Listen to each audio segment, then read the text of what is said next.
Olá pessoal, bem-vindos todos a mais um episódio do Sangue, Suor e Foto, seu podcast sobre fotografia. E nós não vamos conversar sobre fotografia, nós vamos conversar sobre vídeo. Isso mesmo. E por que vídeo? Simplesmente porque nós não podemos ignorar a importância do vídeo nas câmeras DSLRs. Eu acredito que praticamente todos os modelos de câmeras novos possuem essa função de gravar vídeo. E pode-se dizer que a qualidade dos vídeos produzidos nesses novos modelos de câmeras são tão bons que, de certa forma, revolucionaram mesmo a indústria do cinema e da televisão. Estou comigo o Rafael. Fala, Rafael. Olá, tudo bem? Que não precisa maiores apresentações, todo mundo já conhece. E um grande amigo, o Emerson Celtic. Opa, tudo bom, galera? E eu trouxe o Emerson Celtic hoje para nos ajudar a conversar sobre vídeo, já que eu não sou um profundo conhecedor e nem tampouco o Rafael. Emerson, pode falar um pouco sobre ti, sobre teu portfólio e teu background, o que tu faz? Posso sim. Então, galera, eu sou o Emerson Celtic, sou fotógrafo profissional e estou seguindo aí no caminho aí para me tornar um cineasta, né? Eu tenho uma formação de fotografia na Suíça, na École des Arts de VV. Morei 3 anos fora, estou um ano de volta no Brasil. Fiz alguns cursos de fotografia no Brasil, alguns cursos de edição de vídeo, filmagem, né? Quando nós nos conhecemos, que tu estava na Suíça, tu trabalhava exclusivamente com fotografia ou tu já fazia vídeo? Quando a gente se conheceu, eu estava estudando fotografia, né? Certo. Mas a minha formação inicial é música, né? Sou formado em música. Fui para a Suíça, trabalhava com música lá.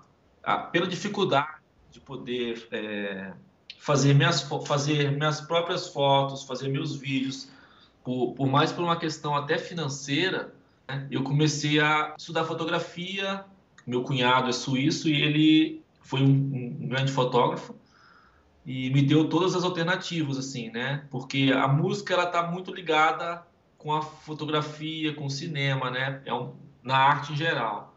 Então eu tinha assim, eu já trabalhava, eu já mexia, já trabalhava com Photoshop, já trabalhava com edição de vídeo de alguns vídeos meus feitos por outros profissionais. Mas no Brasil tudo era mais fácil, era mais prático para mim, assim. O acesso era muito mais fácil.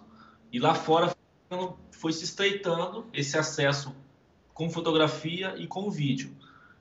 Então eu comecei a estudar fotografia, comecei a estudar vídeo, porque eu também vi que havia uma possibilidade de eu crescer na área musical, porque eu gravei 2 CDs na Suíça de trilha sonora e eu precisava entender, né, um pouco do cinema, um pouco da fotografia, para mim poder encaixar melhor a minha música, para minha música ter uma fusão melhor, uma cena de cinema, uma cena de teatro. Então eu fui para esse lado, assim. Foi uma coisa muito rápida, né? E de uma noite pro dia eu era músico e virei fotógrafo, né? E eu voltei pro Brasil, não tive muitas oportunidades com o meu CD aqui, instrumental, com meus CDs instrumentais, e parti da fotografia. As oportunidades para um fotógrafo aqui são maiores do que para um músico. Começou a aparecer várias oportunidades e eu comecei a me dedicar, me aprofundar mais. Gravei curtas-metragens já, que eu produzi, dirigi. Estou escrevendo um longa-metragem agora. Trabalho em teatro em São Paulo e estou envolvido com um longa-metragem, né, que por enquanto ainda não está fechado, mas provavelmente eu vou estar rodando um longa-metragem. Desculpa interromper rapidinho, mas você vai filmar justamente com uma DSLR ou com uma câmera de cinema? DSLR. Ah, que bacana. Todo filme? Todo filme vai ser feito com DSLR. E que equipamento que você tem usado? Qual DSLR? Tenho usado a 5D Mark e tenho usado 6 lentes, no caso. Uso uma 50mm 1.2, que é a nova da Canon, né? Uso uma 70-200 2.8, uma 24-70 2.8 e uma 35mm 1.4. Tu tá bem de lente, hein? Todas são série L? Todas, só a 50-1.8 não é série L, ela é F mesmo, que é a série mais simples, né, da Canon.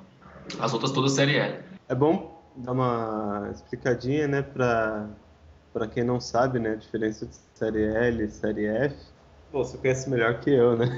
Mas a série L basicamente são as lentes mais bem produzidas da Canon. Tem uma ótica melhor, muitas vezes tem menos elementos, então elas podem justamente ser mais claras, tem menos distorção, né? E tem uma correção ótica muito boa, né?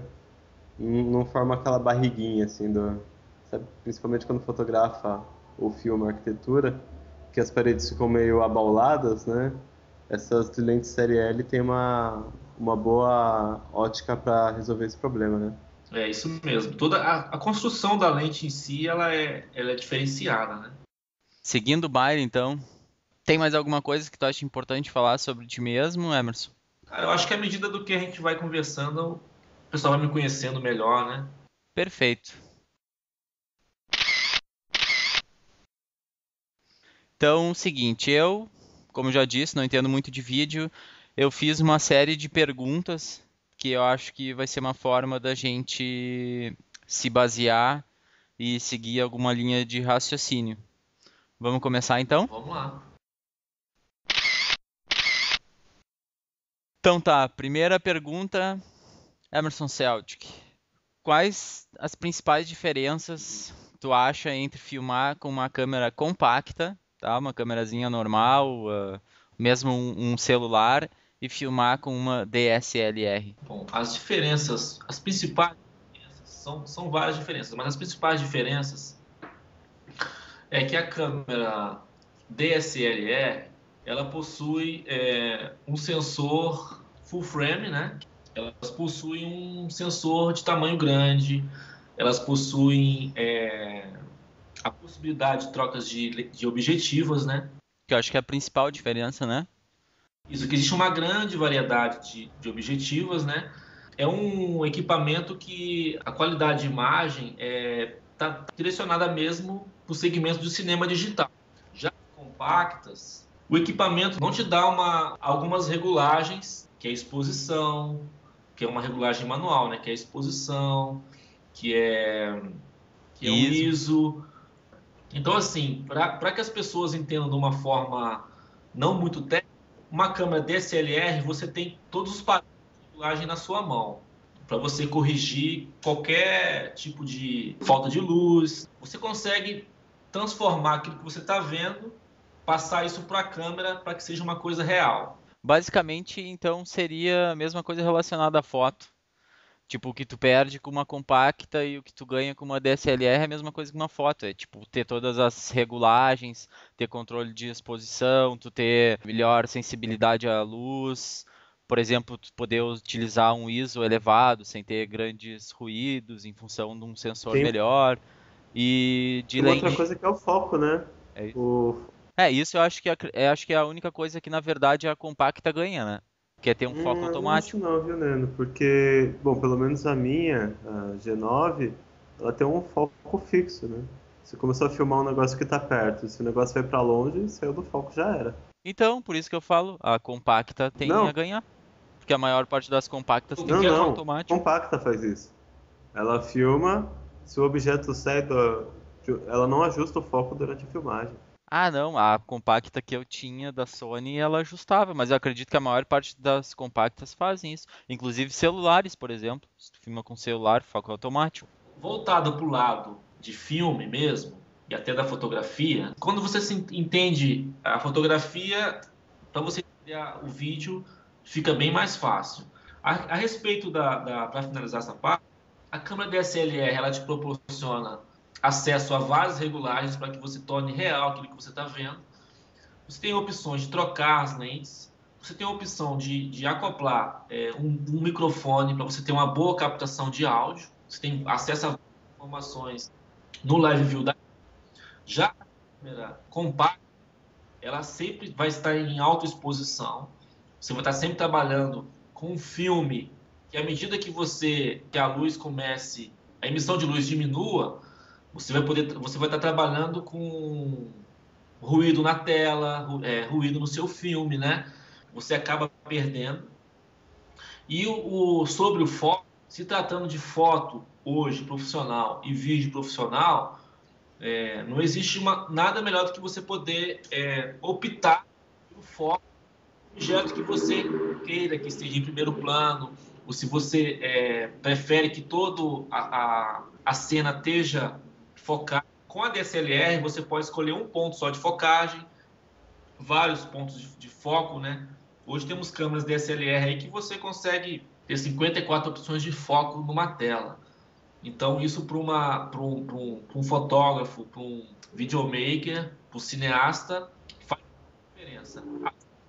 Né? As DSLRs mais novas, hoje, os modelos até da Nikon, que é a D800, você tem a opção, sim, de foco automático.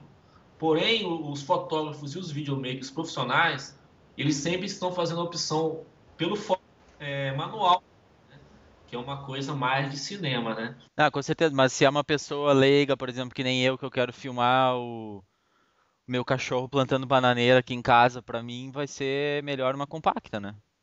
Porque eu não tenho condições de ficar controlando o foco. Mas é claro, uma forma profissional, se tá querendo fazer um trabalho mais sério, uma câmera DSLR vai ser, sem pensar duas vezes, o foco manual bem Hoje melhor, né? existem câmeras DSLR que tem a opção do foco. Automático. E funcionam bem? Funcionam bem. Funcionam bem, só que quando você tem um equipamento já nesse nível, né, você automaticamente, pelo menos no Brasil, que o valor desses equipamentos não é todo mundo que tem acesso, como na Suíça, como aí nos Estados Unidos, que todo mundo praticamente tem uma DSLR em casa. Então, no Brasil, geralmente, quem põe a mão numa DSLR é porque está pensando mesmo em trabalhar. Então, com certeza já está habituado né, com essa realidade, né? Que vai ter que usar o foco manual, ou que já em geral, o cara vai numa loja aí, numa fast shop, numa loja que vende câmeras compactas. A intenção dele é registrar os momentos com a família, né? Registrar um passeio, registrar um momento de descontração, registrar um pouco do seu trabalho e tal. E às vezes, por não ter acesso a uma câmera DSLR, a pessoa nem tem não entende qual a diferença, o que é foco automático, o que é foco manual, o que é autoexposição, o que é emissão de luz, atividades de campo. Então, geralmente, no modo geral, praticamente todo mundo hoje tem uma câmera em casa e a maioria, principalmente no Brasil, é compacta. Eu acho que a gente tem que pensar no custo-benefício, entendeu? Com uma câmera compacta, você tem um foco geral, você não tem problema, a câmera vai regular a luz para você, ela vai ter uma regulagem de profundidade de campo. Então, no modo geral, em custo-benefício hoje, se você não é profissional da área, o ideal é que você comece com uma compacta e que vai progredir até uma DSLR, mas que busque um conhecimento de fotografia para entender melhor sobre foco, sobre os princípios básicos da fotografia, né, Neto? São todos aplicados ao vídeo. Eu acho Perfeito. que E aí eu tenho a próxima só pergunta. queria Fala, Rafael. saber se... Porque agora muitas câmeras DSLR de entrada filmam também, né? Então, se para aquele cara que não tem uma grana para comprar uma Mark II, né? E também não tem interesse em ser profissional, mas quer ter uns vídeos com melhor qualidade, assim, de repente se interessa por isso, mas não se interessa a ponto de querer se tornar um profissional, se essas câmeras estariam adequadas para alguém que quer algo um pouco melhor que uma compacta, mas ainda não num nível profissional. Das DSLRs, dou um exemplo, a T4, novo modelo da Canon, a D5000 da Nikon, a D3100 da Nikon, são câmeras que ela filma a proposta delas é fazer o Full HD, né? Filmagem Full HD. Porém, são câmeras que é muito difícil você comparar com uma Mark II, uma Mark III. E são câmeras que você não consegue mudar uma regulagem nessas câmeras a respeito de white balance. E falando de iluminação, se você está usando incandescente, fluorescente, luz do dia, se está na sombra, essas câmeras elas não têm esse recurso. Então você já começa com uma câmera que só tem ajustes automáticos de luz. Então é complicado, porque eu já peguei essas câmeras na mão, já tentei fazer vídeos com elas, eu não tive bons resultados com essas câmeras. Por quê? Se da primeira regulagem da câmera, você já sai perdendo para uma câmera 60D, para uma 5D, que é 7D, né? No caso, as semi-profissionais e as profissionais, você tem acesso a isso. Já essas outras câmeras que estão aí no mercado são boas câmeras para fotografia, são boas câmeras para registros de vídeo, mas de fotojornalismo mesmo, de videojornalismo mesmo, que é captar uma imagem sua no passeio na praia, uma festa, um show, mas aquele vídeo que você vai usar vai estar vinculado só entre a sua família e seus amigos. Você não vai trabalhar com vídeo profissional. São câmeras que você tem apenas um comando para ficar preso ali. Se você tiver de fazer uma mudança rápida de profundidade de campo ou de velocidade, você tem que fazer uma por vez. Não é igual uma câmera profissional que você consegue fazer 3 regulagens, 2 regulagens sucessivas, né? Então eu queria falar assim, acho que até por minha parte, se eu não me engano, entre os modelos da Canon, infelizmente eu não sei a nomenclatura da Nikon, qual que seria o equivalente, né? Mas assim, tem a T2i, que é uma câmera de entrada que fotografa, só não filma, e a T3i que filma, né? Eu não lembro exatamente a diferença, mas é uma diferença grande do preço entre uma e outra. Parece então que só pela filmagem assim não vale a pena, não valeria a pena de repente o cara que está começando a fotografar, que vai comprar a sua primeira câmera, né? E pensa assim, será que eu já compro uma câmera que filma, tal? Então, se for para comprar uma T3i, seria melhor então economizar o dinheiro e comprar uma T2i e se dedicar mais à fotografia. E quando tiver mais à vontade, comprar uma de um passo acima, né, uma semi-profissional, para aí sim poder filmar também com uma qualidade mais aceitável. O que acontece é assim, a Canon agora lançou a T4, que provavelmente está substituindo toda essa outra linha dela, né? T1, T2, T3. O que eu aconselho assim, que o cara junte a grana mesmo e já pegue um equipamento que ele não vai ficar na mão, um equipamento que ele vai ter confiança para poder trabalhar, um equipamento que ele vai poder dar para o cliente um trabalho de qualidade, né? Perfeito. Então tá, meu. Seguindo o baile aqui, então, mudando um pouco de assunto agora. Eu tenho uma pergunta que é até meio naive aqui, mas vamos lá. Eu anotei assim, ó. Lentes boas, tá? Que são boas para fotografia, costumam ser boas para filmagem também. Por exemplo, se eu tenho uma 1.8, uma fixa 1.8 ou 1.4 que ela é boa com relação a contraste, nitidez, ela vai ser boa quando eu estiver filmando com ela também? A respeito, você falou com relação à claridade das lentes, 1.8 ou 1.4. E assim, a questão de nitidez e contraste das lentes é muito boa. Então, assim, se tratando de qualidade, as lentes mais claras são as melhores. Elas vão te dar possibilidades, né? De você trabalhar em locais mais escuros, né? E vão te dar a possibilidade de você, entre uma filmagem e outra, poder utilizar essas técnicas, né? De desfoque, né? Você pode aliar a técnica de desfoque com o lance da filmagem mesmo tradicional, né? De foco geral. Então, são lentes que você tem mais possibilidades de resultados de usar técnicas diferentes, e são lentes que hoje é um conjunto, né? A questão de nitidez e contraste, ela tem mais a ver com o conjunto mesmo, né? Câmera, lente e a regulagem, né? E pós-produção. Eu queria entrar numa vocês, se eu tenho essa liberdade aí, que eu tô novo, sou novo na casa aí, não sei se eu posso entrar nesse mérito aí. Vai, vai. Falando um pouco sobre cinema, né? Falando um pouco sobre alguns filmes famosos aí que saíram no cinema. Se vocês têm conhecimento que foi usado câmeras DSLR, se você e o Rafael têm conhecimento disso. Ah, sim, inclusive eu achei um link bem legal aqui de vários filmes que foram Ah, é? gravados. Aham. Nossa, Até eu nunca anotei uns pesquisei aqui. isso. Diga aí. Aham. Diga aí que eu tô curioso. Ah, o Iron Man, por exemplo, sabe? O Homem de Ferro foi gravado Nossa, com DSLR, cara. O Capitão América foi gravado com DSLR também. e você sabe dizer quanto tempo foi.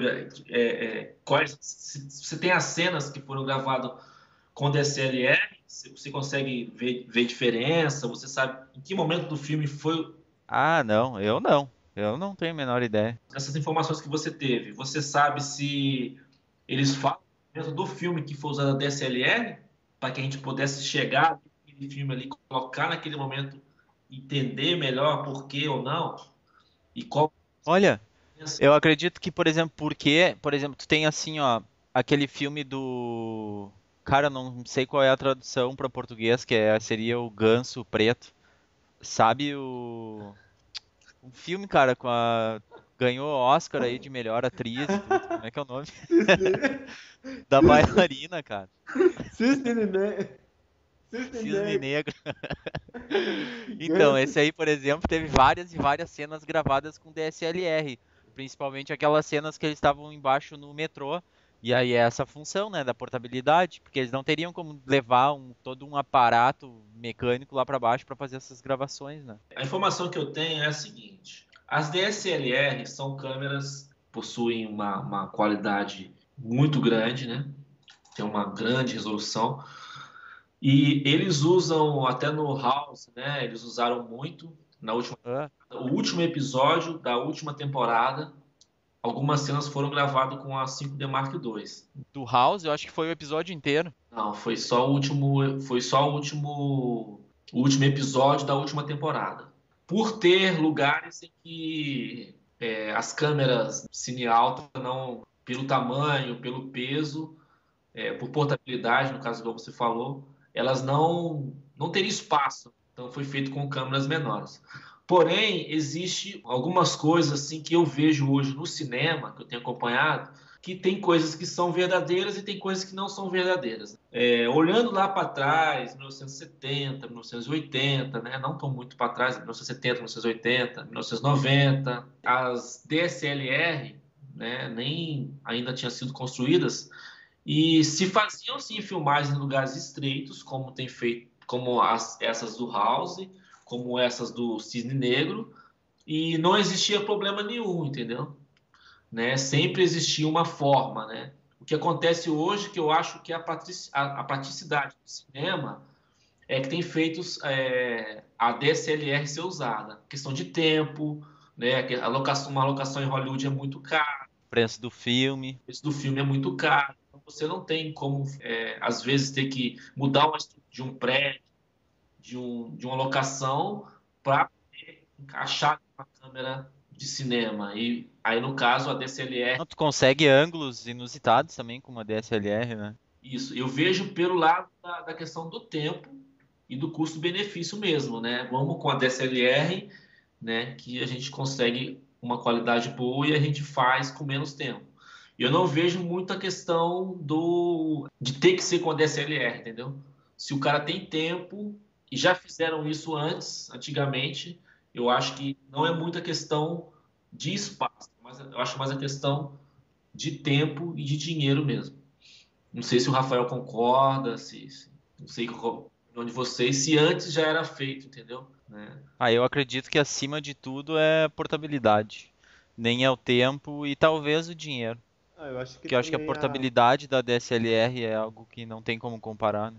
assim, mas acho que também entraria o ganho de qualidade, né? Acho que filmando com digital, né? Tanto a cine alta quanto a DSLR Bom, eu não conheço de fato uma cine alta para saber quais são as opções, né?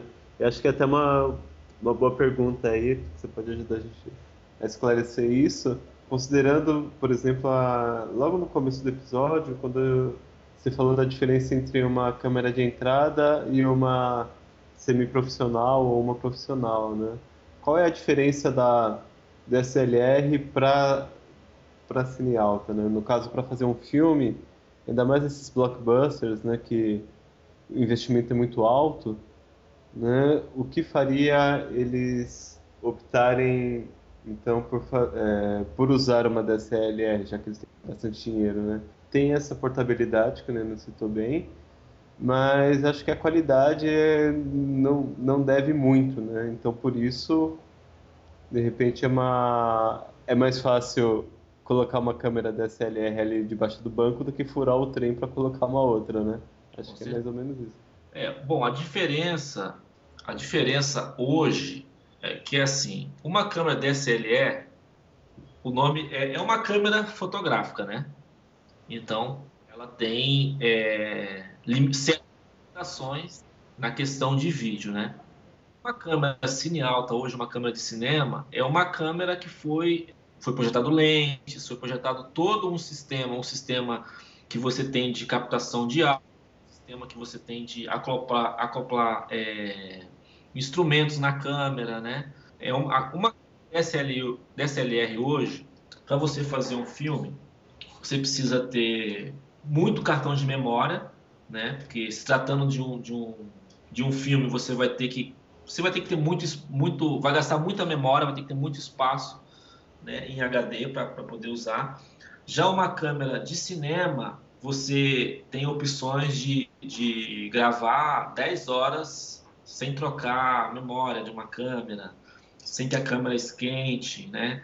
Você tem opções de usar vários tipos de lentes, que são lentes já produzidas especificamente para cinema, né?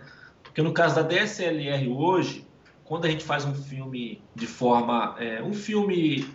independente, no caso, a gente usa essas lentes série L da Canon mesmo. Mas no caso de Hollywood, Capitão América, Homem-Aranha, Homem de Ferro, Cisne Negro, usaram algumas câmeras DSLR, porém com lentes de cinema. Lentes adaptadas para essas câmeras, que são lentes de US$ 100.000, lentes de US$ 200.000. Então, assim, hoje, se você tem um verbo de gravar com uma DSLR e pode estar com a lente dessas, né, na mão, é ótimo. Mas se tratando das lentes até a série L da Canon hoje, você fica limitado se comparar com uma câmera de cinema, uma câmera cine alta. É impossível comparar uma câmera de cinema com uma 5D Mark II, 5D Mark III, com uma lente de série L. Ela vai perder muito para uma câmera cine alta. Acontece assim, a câmera cine alta para DSLR, existe uma diferença grande, que seria, no caso, a questão do suporte mesmo e da estrutura de uma câmera para outra. Uma câmera DSLR, a gente faz um filme hoje, um curta, no Brasil, um comercial. Quando você é de uma produtora independente, que é no meu caso, eu uso lente série L, entendeu? Eu tenho uma qualidade excelente, eu consigo grandes resultados. Já se tratando de uma estrutura maior, que é no caso Hollywood, eles usaram a DSLR por alguns fatores que a gente conversou antes, né?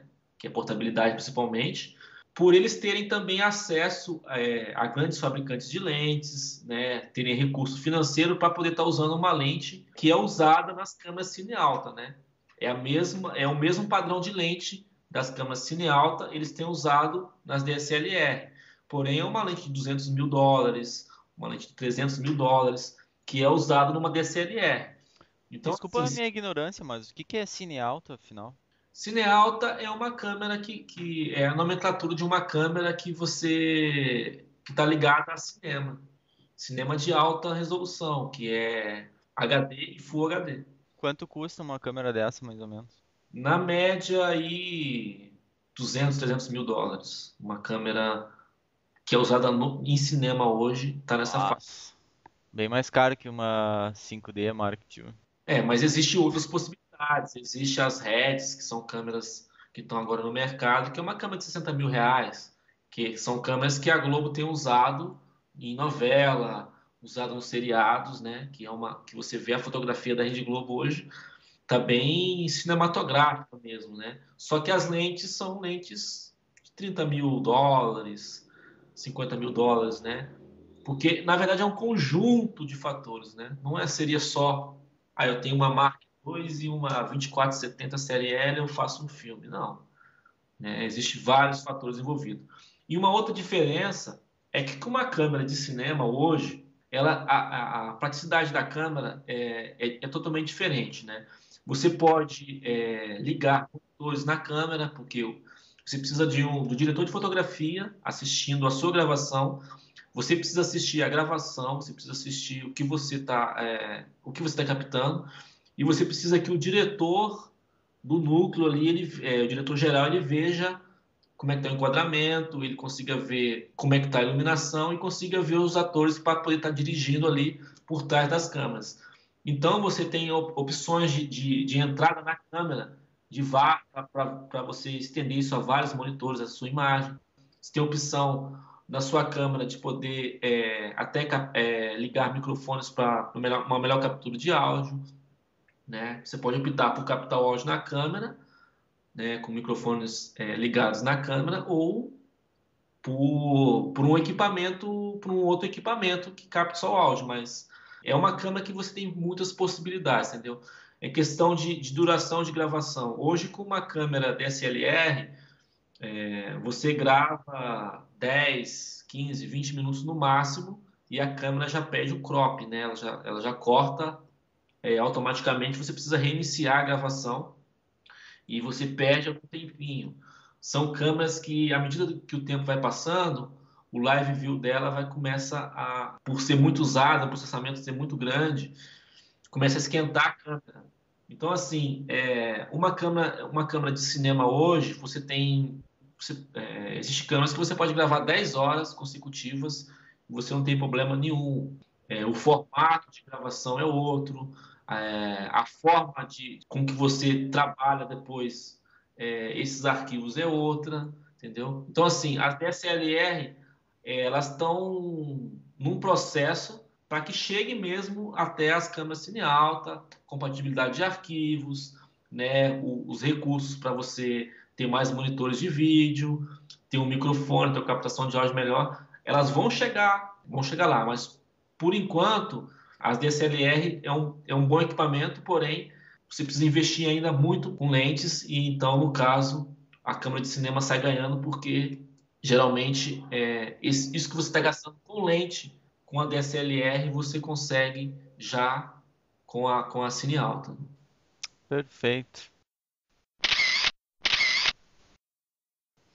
E outra dúvida aqui, então. Quando tu tá filmando, como é que a câmera processa a imagem? Ela grava em JPEG ou RAW? Ela não grava em RAW, né? Não, as câmeras, elas gravam, as DSLR, no caso a 5D, ela grava no arquivo MOVE, né? Que é um arquivo de vídeo compactado, né? A compactação do vídeo é muito grande, né? E ela grava nessa extensão aí. No caso do JPEG e RAW, tá mais voltado para fotografia mesmo. Ótimo. E conversando um pouco sobre cartão de memória agora, então. Faz muita diferença para gravação de vídeo a velocidade de cartão? Faz uma certa diferença porque tem tudo a ver com o processamento, né? Se você tem um cartão que vai te dar um processamento maior, que vai ajudar a sua câmera a ter um processamento maior na captura, vai fazer muita diferença. Eu acho que é uma resposta simples, né? Tá, e a gente notaria como se pegasse uma velocidade muito baixa? O que iria acontecer? O processamento da câmera vai ter que aumentar muito, né? A velocidade de processamento da câmera vai aumentar muito e você vai acabar o equipamento vai começar a esquentar mais rápido. A qualidade do vídeo não vai ser, não, você não vai conseguir ter uma boa qualidade do vídeo E Pode acontecer de chegar a travar ou interromper alguma parte? o que acontece não é que chega a travar, o que acontece é que você chega tem momentos que a imagem que você perde, parece que a imagem dá um pulo. Não sei se você consegue entender. Parece que a imagem Sim, sim. pula, porque ele perdeu o processamento de alguns milésimos de segundo ali, entendeu? Como se tivesse tirado alguns frames do vídeo. Isso, você sente que está forçado. Você assiste o vídeo, é igual quando o computador começa a querer travar. Você põe um vídeo, tem outro programa aberto, tem outro aberto, e aí ele vai assim, aí quando vê ele dá aquele pulinho, Sei, sei. tudo, Perfeito. tudo é processamento, né? Questão de processamento. Com quanto de memória tu costuma trabalhar? Cara, eu costumo trabalhar, eu uso 6 cartões de 16 gigas. 6 de 16. Qual tu acha que seria o mínimo para alguém que quer fazer um vídeo? Tá Olha, começando. com um cartão 16 gigas, eu uso um cartão da SanDisk, 60 megas por segundo, 16 gigas por vez na câmera.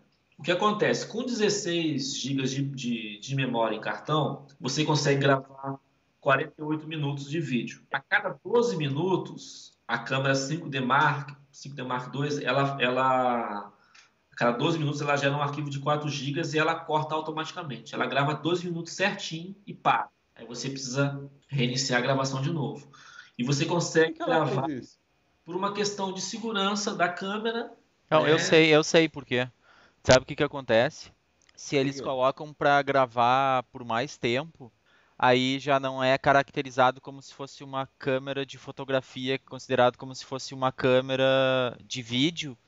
E aí as taxas de importação, exportação são muito maiores, eles têm que pagar uma série de outras taxas. É por isso que eles limitam o tempo de gravação, para que seja caracterizado como uma câmera de fotografia e não uma câmera de vídeo. E- Louco. ma- Isso mudou um pouco, porque tem câmeras aí da Nikon que gravam mais tempo, 26 minutos, né?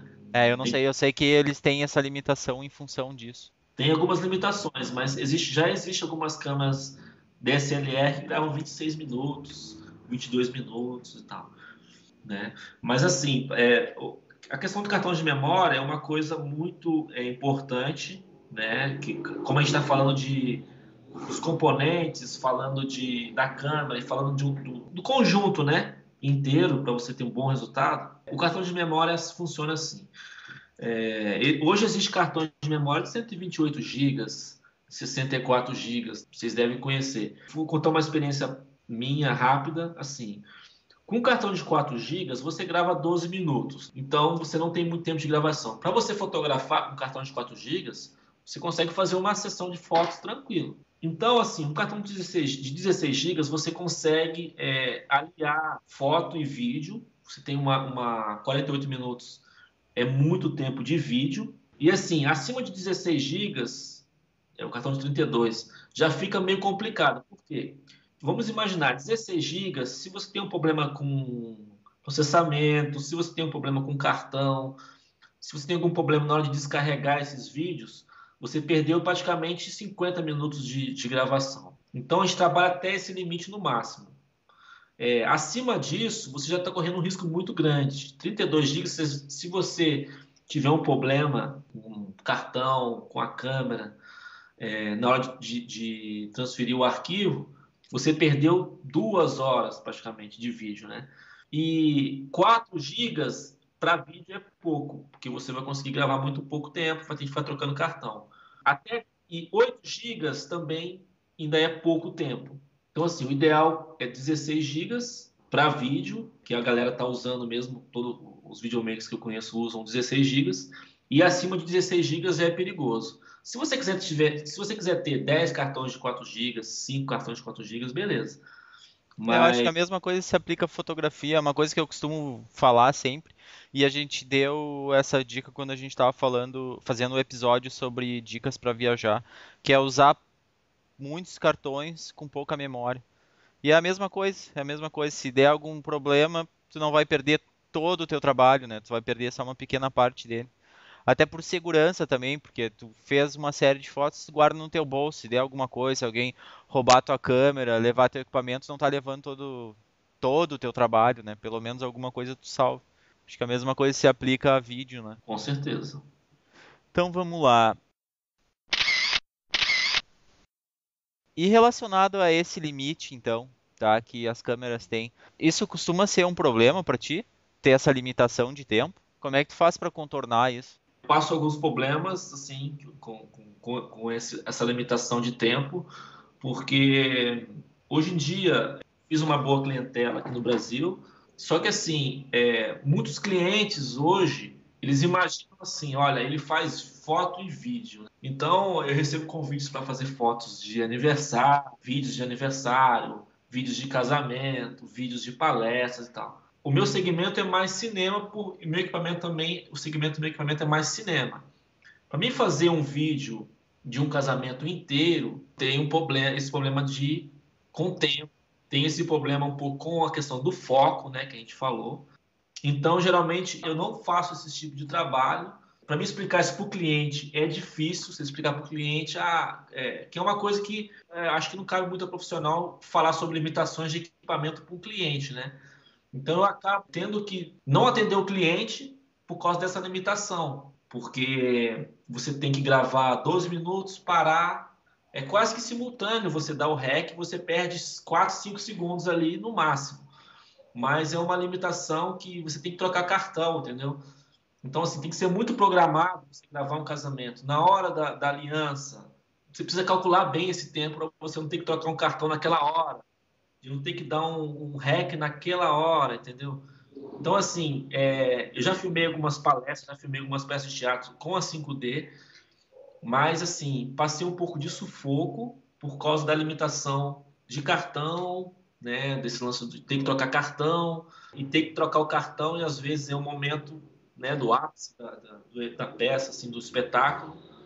E é o lance da captação de áudio, que a DSLR, infelizmente, a captação de áudio dela é limitada, entendeu? A compressão é muito grande, né? E você sente reverb para todo lado quando você ouve o áudio da DSLR. Para um curta, para um longa, para um comercial que tem corte, sempre tem corte, você não vai ter cenas de mais de 3 minutos ali, né? Num curta, num longa, né? Você consegue trabalhar bem. Para videojornalismo também é legal você fazer umas imagens de rua, manifestações, né? Mas no caso eu sofro um pouquinho eu perco alguns trabalhos por não ter uma câmera que faça uma filmagem mais longa, entendeu? Tá, certo. E aproveitando o gancho aqui, já que tu falou em casamento e tal, Só uma coisinha, Neno. fala. Queria colocar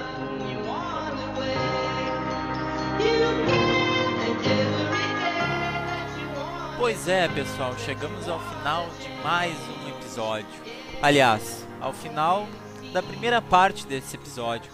Mais uma vez, nossa conversa ficou muito extensa e eu optei por dividir em duas partes para não ficar muito cansativo, para não ficar muito longo. Espero que vocês tenham gostado, que tenha sido interessante, que tenha contribuído de alguma forma para o conhecimento de todos. Enfim, que tenha ajudado vocês. Apesar de nós termos tido alguns problemas técnicos na hora que nós estávamos gravando, algumas partes da conversa ficaram com chiado e algumas partes mesmo foram interrompidas, eu acredito que foi construtivo. E se vocês acharam o mesmo, não percam a continuação, que assim que eu acabar de editar, vou disponibilizar para vocês. E a continuação também não ficou menos interessante. Na continuação, nós continuamos falando algumas curiosidades, tirando algumas dúvidas com relação ao vídeo e vamos dar algumas dicas de equipamento também. E hoje eu vou ler um e-mail da Débora Max. A Débora Max escreveu para nós e ela escreveu assim: Olá pessoal, em primeiro lugar gostaria de parabenizá-los pelo excelente trabalho que vocês estão fazendo com o único podcast brasileiro sobre fotografia no iTunes. Olha que legal, não sabia que nós éramos o único site de fotografia brasileiro no iTunes. Que bacana. Bom, enfim, ela continua. Virei fã desde o primeiro episódio. E aí ela segue falando que ela faz fotografia há muito tempo com Cybershots e recentemente ela comprou uma Nikon D3100. que ela vem fazendo alguns cursos, visitando alguns workshops, enfim, se aperfeiçoando. Ela também conta que ela está trabalhando com fotografia de show, ela está fazendo fotografias em shows, e ela pergunta a nossa sugestão, se ela deve investir em uma câmera melhor, em um corpo melhor ou em lentes melhores, em lentes mais claras do que ela está utilizando agora. Ela encerra escrevendo assim: o que me dizem? Invisto numa lente nova, já que ela está trabalhando com uma 55x200 f4. Invisto numa lente nova ou seria melhor poupar um pouco mais e investir numa Nikon D4? Desde já agradeço a atenção e sucesso para vocês. Abraço. Bom, Débora, eu tenho algumas sugestões para ti. Talvez tu já deva estar trabalhando assim, talvez não. Ou para quem esteja pensando futuramente fazer foto de show, fica a dica. Eu anotei aqui alguns tópicos. Bom, primeiro, é claro, sempre usar uma lente clara. Mas eu acredito que lentes muito claras, como 1.2, 1.4 ou 1.8, não vão ajudar. Isso porque tu vai ter pouca profundidade de campo. Vai ser difícil conseguir foco. Eu não usaria lentes mais claras que 1.8. Talvez eu fosse trabalhar com lentes 2.0 ou mesmo 2.8. Outro fator importante é, se puder, trabalhar com RAW. Não tirar fotos em JPEG. Por quê? Porque o RAW ele tem muito mais informações para nós podermos trabalhar posteriormente. Nós podemos mesmo subexpor a foto e depois puxar ela em algum software de edição. Outro fator importante em estar trabalhando com RAW é a questão do balanço de branco. O que acontece? Geralmente nos shows nós temos luzes por todos os lados, luzes coloridas que engenheiros, pessoas gastaram às vezes milhões pensando naquilo, na luz apropriada para nos fornecer um espetáculo. Quando nós fotografamos em JPEG, talvez a câmera vai olhar uma luz daquela, vai pensar que é luz branca e vai transformar aquela cor bonita em alguma outra cor, nada a ver. Trabalhando em RAW, nós temos como modificar isso depois. Nós temos como olhar e colocar a cor correta, a cor que nós desejamos, ao contrário do JPEG, que não dá para fazer isso posteriormente, certo?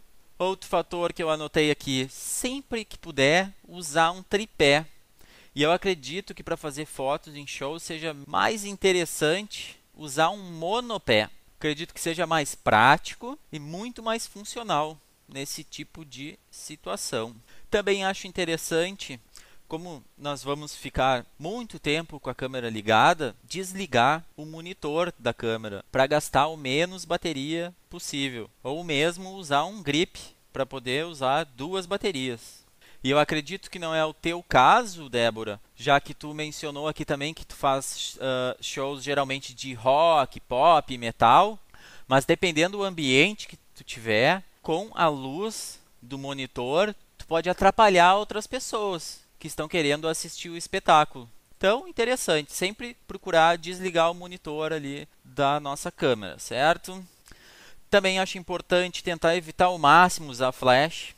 Por quê? Porque tu vai atrapalhar as outras pessoas que estão querendo assistir o show e tu vai interferir naquilo que eu já falei, que é naquela luz toda pensada, né? Toda trabalhada para nos fornecer um espetáculo. Então, procura não usar flash ou usar o menos possível. Eu acho importante também nesse tipo de fotografia sempre procurar alguns ângulos diferentes, pegando os artistas. Acho importante, às vezes, não esquecer o público também. Fazer foto do ambiente geral, né? Mostrando as pessoas que estão lá. Outra coisa legal também é fazer fotos mostrando o telão. Às vezes é bem bacana. E nunca esquecendo, né? Cuidando para não atrapalhar as pessoas que estão ali querendo se divertir. Né? Tem pessoas que às vezes pensam que estão ali sozinhas, só ela fotografando. Ficam levantando a câmera ou ficam se atravessando na frente das outras pessoas, né? Acho importante respeitar todos. Ah, e antes que eu esqueça também, importante, muitas vezes as pessoas esquecem de fazer foto do baterista. Afinal de contas, ele é baterista, mas ele faz parte da banda, né? E esses dias eu estava escutando uma entrevista com um fotógrafo que ele faz fotos de algumas bandas bem famosas algumas bandas americanas bem famosas. E ele estava falando que é importante na hora de pegar o baterista sempre prestar atenção na nota tônica. Tipo, a melodia vai ser assim. Tá, tá, tá, tá, tá, tá, tá, tá, tá, tá, tá, tá. Esse tá, tá, tá, que é a nota mais forte, é a nota tônica. Geralmente o baterista nessa nota, ele gasta mais energia, ele dá mais ênfase ao movimento. Então, é isso, escutar o som e tentar pegar ele nesse instante. E voltando ao final aqui da tua questão, se tu deve investir mais em lentes ou pegar uma Nikon D4. Na verdade, o ideal, lógico, seria tu ter uma D4 e uma lente clara para te trabalhar. Mas eu acredito que dinheiro não está sobrando para você, já que você optou por pegar uma lente clara ou uma Nikon D4. Então, a melhor opção para ti, eu acho que nem vai ser pegar uma D4 e nem uma lente muito clara, mas algo intermediário. Uma câmera top como a Nikon D4, óbvio que seria fantástico em função do ISO elevado que ela nos disponibiliza. Mas por outro lado, não adianta ter uma câmera boa se tu tiver uma lente ruim.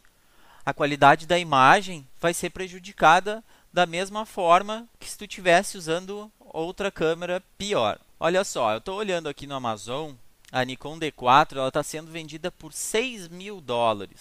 Então vamos pensar em uma forma melhor para te usar esses $6.000. O que eu faria? Bom, nós podemos seguir por dois caminhos. Em primeiro lugar, vamos escolher uma câmera, tá? Vamos pegar uma full frame, óbvio, e aí tu tem duas opções. Tu tem dois modelos novos, quentinhos, recém-lançados pela Nikon. Tu tem em uma mão a D800 e na outra a D600. A D800 ela está custando em torno de $2.800. A D600 ela está sendo vendida por $2.000 e $2.099. E ambas as câmeras tu vai poder trabalhar com ISOs relativamente elevados, como 3.000, 6.000, certo? Sem ter ruído. Vamos dizer que tu pegue a D600, que custou $2.000, tá? Vamos arredondar para ficar mais fácil a matemática. Ela te custou $2.000, tu ainda teria mais 4.000 de sobra se tu não tivesse comprado a D4. Com esses 4.000, tu pode pegar por $2.300 uma Nikon 70x200 2.8, que cá entre nós é o meu sonho de consumo. Percebe que com muito menos tu vai conseguir um resultado muito melhor? E outra linha de raciocínio seria tu pegar duas D600, tá? Comprar duas câmeras que vai te custar $4.000 e com esses $1.000 que sobrar, tu pegar lentes mais baratas que não tenham o range tão grande como é a 70x200, por exemplo. Pega duas lentes fixas. Tu pode pegar uma 50mm, por exemplo, que está em torno de $100, $120, e outra lente, uma 70x300, por exemplo, que custa menos de $150. Como tu vai estar com dois corpos bons, não vai fazer tanta diferença o fato da lente ser um pouco mais escura. Tu vai conseguir grandes resultados. E é isso, espero que eu tenha te ajudado, Débora. Espero que tenha esclarecido tuas dúvidas. E mais uma vez, espero que todos tenham gostado desse episódio, que não percam a continuação dele e convidar todos para virem até o nosso blog, que é o sanguesuorefoto.com. Não deixem de me escrever, não deixem de escrever sua sugestão. Se tiver alguma dúvida, qualquer coisa que tu tenha para contribuir, não deixe de escrever, por favor. E é isso, uma boa semana a todos, um abraço e boas fotos. Tchau, tchau.